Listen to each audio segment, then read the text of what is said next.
आग लगे बस्ती में दर्जी अपनी मस्ती में।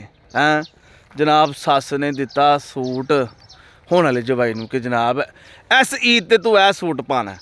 हाय हाय हाय हाय हाय हाय हाय। तो सहेली ने दिता सूट, इस ईद पर मैचिंग करेंगे। तो दर्जी बादशाह सुकून नाल चाह पीन दिया। हैं दर्जी मशीन दा पैर चलाए या ना चलाए साडियां उम्मीदां ते छुरियां जरूर चला जाएगा। हैं मैं तो सज्जनों इत्थों तक कहना कि जनाब 3 ऐसियां हस्तियां ने प्यारियां इन्हां ते कभी एतबार नहीं करना।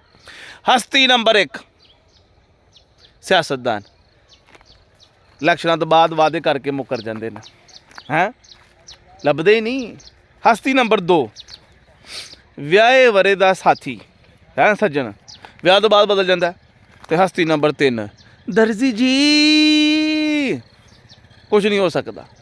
हैं सरकारी मैं तो जनाब खाली हैंगर लैके बैठे दा कि कदों दर्जी आएगा तो अज सूट पा देगा। एक बारी की होया कि जनाब एक चोर जिहड़ा ही वो एक घर गया। चोर जिले घर गया ना तूने कुछ लब्भा नहीं तो उन्हें मालक उठाया, उन्हें कहा कुछ घर है, उन्हें क्या है ओ किली ते कमीज टंगोई दी है अग्गा पिछा है नहीं जेब कार जाके लवा ली। हैं साढ़े नाल हिसाब होन दिया कि बाबा जी साढ़े कोल दर्जियां तक जान की रसाई है नहीं, दर्जी साड़ी गल नहीं तो डिजाइनर क्यों सुनणगे। मैं दोनों उत्थे एक गल सुनाना, गल बड़ी प्यारी है। बंदा ही एक उहदा घर ही छोटा एवं एक कमरे का, बुढ़ी भी उत्थे रहिंदी ही, उहदी माँ भी उत्थे रहिंदी ते आप भी उत्थे रहिंदा ही। हूँ उन्होंने कहा कि क्यों ना जनाब घर नूं बेहतर किया जाए।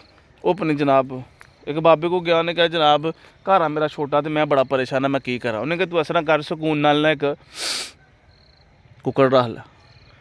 उन्हें कुक्कड़ रख लिया। कुक्कड़ ने जनाब हफ्ता एक बिठो बिठ करके रौला पा के इन्ना को तंग करता को फिर बाबे को गया। उन्होंने कहा बाबा जी मैं बहुत टेंशन च मैं की करा।